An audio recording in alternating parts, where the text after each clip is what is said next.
Bienvenue dans ce tutoriel où on va apprendre ensemble à se servir de KeePassXC, un gestionnaire de mots de passe gratuit et open source, que vous allez pouvoir utiliser sous Windows, Linux ou même macOS. Alors, un gestionnaire de mots de passe, qu'est-ce que c'est? Eh bien, c'est un logiciel qui, comme son nom l'indique, vous permet de créer une base de données qui va contenir tous vos mots de passe et qu'il va falloir protéger avec un mot de passe principal fort. Autrement dit, qu'il soit relativement long et composé au moins de quelques caractères aléatoires. Donc la première chose à faire pour pouvoir se servir de ce gestionnaire de mots de passe, évidemment, c'est d'aller le télécharger et de l'installer. Donc pour cela, vous devez vous rendre sur leur site officiel qui est keepassxc.org et vous atterrissez donc sur Download, la page de téléchargement. Alors en fonction de votre système d'exploitation, vous serez orienté vers la version de KeePassXC qui correspond à votre système. Donc par exemple, si vous êtes sous Windows, vous tomberez là-dessus. Là, comme pour l'occasion, je suis sous Linux. Je vais cliquer sur Linux et je vais suivre les recommandations d'installation. Donc c'est la seule partie qui risque de différer un petit peu avec ce que vous allez trouver chez vous. Mais rassurez-vous, hein, il suffit juste de cliquer le fichier d'installation. Vous vous laissez guider par les étapes qui vous sont proposées en cliquant sur suivant et en gardant les options par défaut, il n'y aura pas de problème. Donc la première fois qu'on ouvre ce logiciel, on tombe sur cette fenêtre et on va devoir créer une base de données. Je vais devoir nommer ma base de données. Là, pour l'occasion, je vais l'appeler porte-clés. Je clique sur continuer. On va garder les paramètres de chiffrement par défaut. Et c'est ici qu'on va devoir saisir ce fameux mot de passe principal. Donc là, j'ai pris un exemple qui se rapporte justement à l'article dont je vous parlais tout à l'heure. Et on va ajouter une autre protection. On va ajouter ce qu'on appelle un fichier clé. Alors un fichier clé, qu'est-ce que c'est? Eh bien, c'est une sorte de deuxième clé, un peu comme si, votre base de données, pour pouvoir s'ouvrir, nécessitait 2 clés. La première, c'est votre mot de passe et la deuxième, c'est ce fameux fichier. Imaginez que vous sauvegardiez votre base de données sur un drive comme, OneDrive, Google Drive ou peu importe.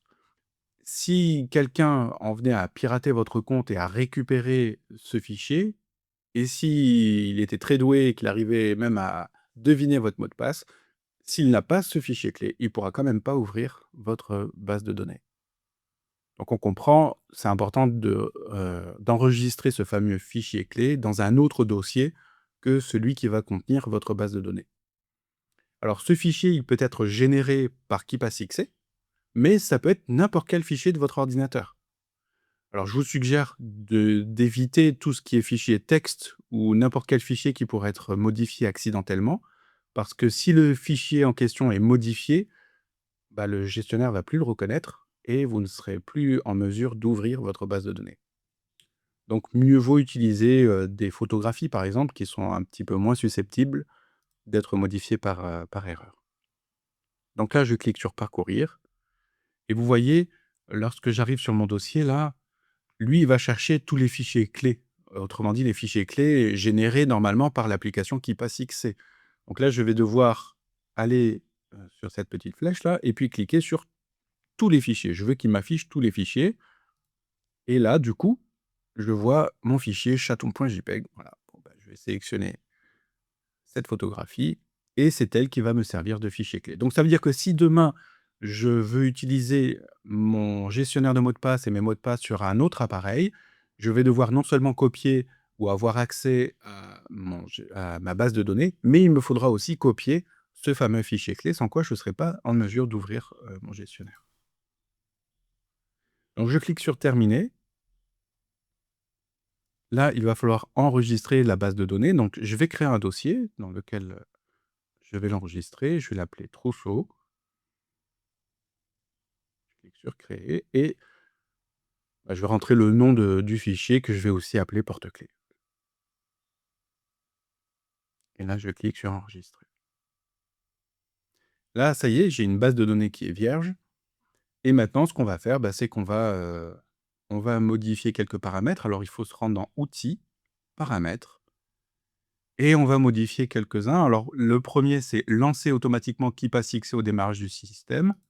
vous conseille de le faire parce que, de cette manière, à chaque fois que vous ouvrirez votre ordinateur, il va vous afficher cette, même interface et vous allez devoir rentrer votre mot de passe principal et puis comme vous allez le rentrer tous les jours, ben, petit à petit, ça vous allez pouvoir vous en souvenir plus rapidement. Alors ensuite, on descend.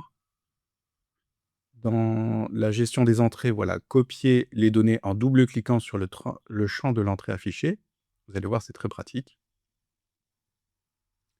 Et enfin, au niveau de l'interface utilisateur, voilà, on va réduire au lieu de fermer l'appli, c'est-à-dire qu'à chaque fois que vous allez cliquer sur la petite, croix, il va le mettre dans la zone de notification. Donc on affiche aussi une icône dans la zone de notification. Ensuite, dans le champ sécurité, bah là, il y a pas grand-chose à changer, si ce n'est peut-être la dernière option, utiliser le service DuckDuckGo pour télécharger les icônes de sites web. Et ensuite, très important, intégration au navigateur. Donc là, on va activer l'intégration au navigateur et comme, là, sur mon ordinateur, j'ai Firefox et Brave, je vais cliquer Firefox et Brave. Et là, donc, je vais cliquer sur le lien pour Firefox et ça m'ouvre la page des extensions pour Firefox. Alors, comme mon navigateur par défaut, c'est Brave, du coup, je vais devoir copier l'URL de l'extension en question et la coller dans mon navigateur Firefox. De cette manière, j'installe la bonne extension dans le bon navigateur. Et là, donc, j'ai un gros bouton bleu «Ajouter à Firefox». Je clique dessus. On me demande une confirmation. Je clique sur «Ajouter». Donc là, j'ai ajouté à Firefox. Donc maintenant, je vais faire la même chose avec Brave. Donc, je retourne dans mon gestionnaire mot de passe. Et ici, je clique sur le lien pour les navigateurs Chromium. Et donc là, pareil, il m'ouvre la page de l'extension pour Chrome. Ajouter à Google Chrome. Ajouter l'extension. Et on est bon.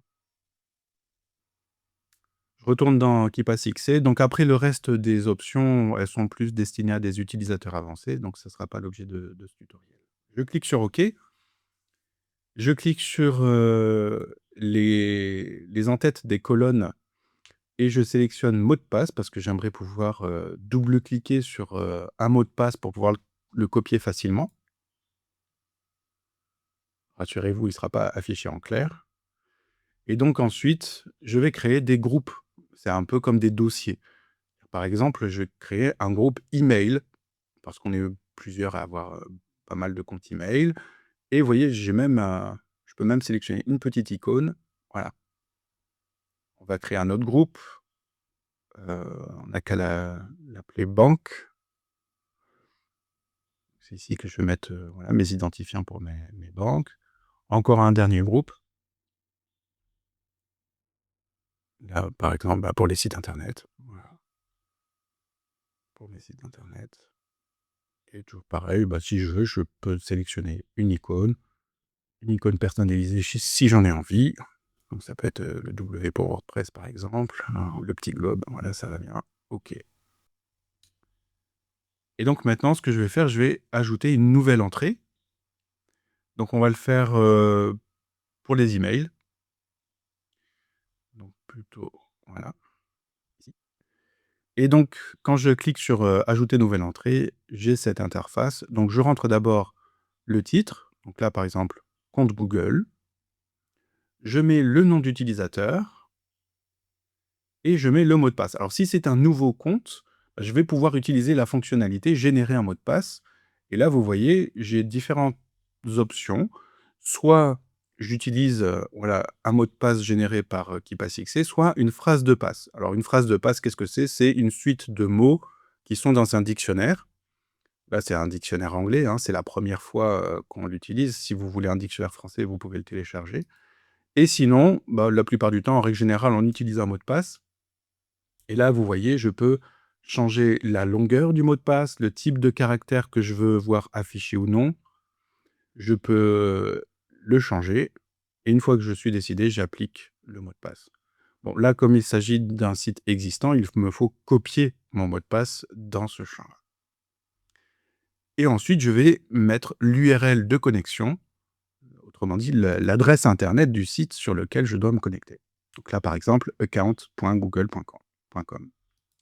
Je clique sur OK. Et vous voyez ici, donc par défaut, il me met la même icône que celle du dossier, mais je peux très bien télécharger l'icône, la favoricône, alors ils ont traduit ça comme ça, c'est la favicône, c'est-à-dire l'icône qui apparaît sur le site quand je vais dessus. Donc là, par exemple, pour Google, bah, j'ai l'icône de Google.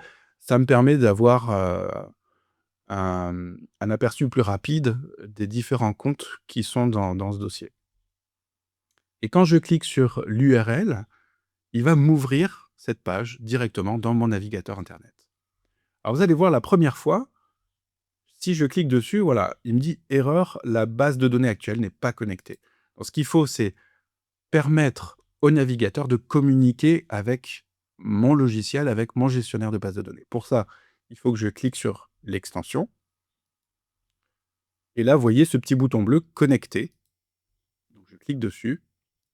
Et comme c'est la première fois, voilà, il me dit vous avez reçu une demande d'association pour la base de données suivante porte-clés.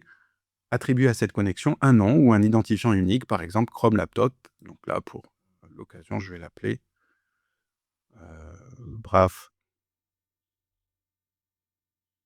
qui passe XC. Enregistrer et permettre l'accès.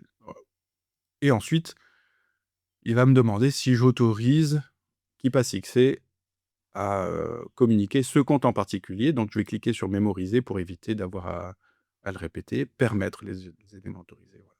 Et là, maintenant, c'est bon. Ça y est. Donc, j'ai plus qu'à cliquer là-dessus et il va remplir pour moi les champs qui contiennent mes identifiants et mes mots de passe. Donc là, je vous ai montré un exemple avec un compte Google, mais c'est exactement le même principe pour votre banque, les impôts, Amélie ou n'importe quel autre compte. Donc là, on va ajouter une nouvelle entrée pour vous montrer quelque chose. Donc c'est une entrée fictive, hein. Voilà, je mets le mot de passe, je mets une URL qui va bien. Là, je clique pour télécharger la favicon. Et donc, vous vous rappelez l'option, hein, je peux double-cliquer pour copier. Et vous voyez ici qu'en fait, ce que je viens de copier va rester dans le presse-papier pendant un temps limité. Donc là, si je clique, je fais CTRL-V pour coller, je peux. Mais maintenant, vous voyez, c'est grisé. Il n'est plus disponible. Ce que j'ai copié ne se trouve plus dans le presse-papier. C'est une sécurité supplémentaire. Si jamais vous copiez un mot de passe, vous laissez votre ordinateur, quelqu'un passe derrière vous, il pourrait très bien avoir accès à ce presse-papier. Là, au moins, vous êtes tranquille. Et vous avez remarqué aussi, là, si je clique sur la petite croix pour fermer, vous vous rappelez l'option qu'on avait activée tout à l'heure. Maintenant, ça n'a pas fermé ma base de données, parce que sinon, je serais obligé de refaire mon mot de passe pour pouvoir y avoir accès. Là, elle se trouve juste dans la zone de notification. J'ai plus qu'à cliquer dessus et il me la remet. Si je mets mon ordinateur sur veille, il va la fermer et là, il va me falloir la réouvrir. Je pense qu'on a fait à peu près le tour pour débuter avec KeePassXC.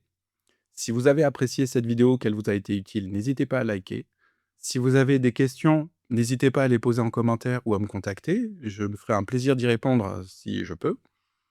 Et en ce qui me concerne, bah, écoutez, je vous dis à la prochaine et prenez soin de vous.